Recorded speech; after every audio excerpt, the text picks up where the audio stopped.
How to use Proxy with Janitor AI. I'm going to tell you how to use a proxy with Janitor AI. First, sign up or log in at janitorai.com. Then, join the official Janitor AI Discord server. This is where you'll get your API key. In the Discord, go to the bots channel and type /key to generate it. Next, still in the server, find the reverse proxy section and copy one of the available proxy URLs. Now go back to Janitor AI, click API Not Ready on the homepage, and choose OpenAI as the provider.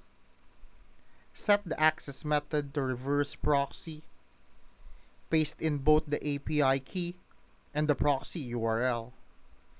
Save and you're done. You can now chat with characters using Janitor AI. No personal OpenAI key needed. This is a quick and easy way to unlock full features without hitting a paywall.